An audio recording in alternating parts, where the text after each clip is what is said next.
High বন্ধুরা, কেমন আছো সবাই? আশা করি ভালো আছো। এই গরমে তো ভীষণই গরম পড়েছে। তো এখানে আমি বানাচ্ছি শরবত।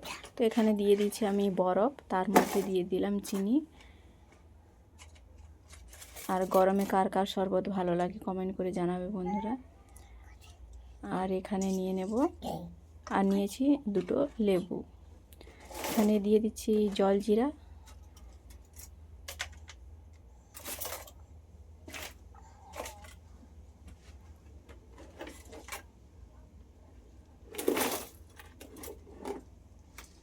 আর এখানে দিয়ে দিচ্ছি বিট নুন।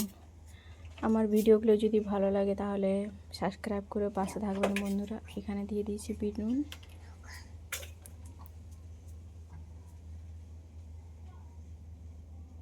আর এই শরবতটা যে কেউ খেতে পারে, কোনো অসুবিধা নেই। আর এখানে দিয়ে দিচ্ছি ফ্যান্টা, দুটো গ্লাসে দিয়ে দিলাম। আর দিয়ে দিচ্ছি লেবু। এই যে খেয়ে দেখছি, খুব সুন্দর হয়েছে বন্ধুরা। আজকের ভিডিওটা এই পর্যন্ত, ভালো থাকবেন।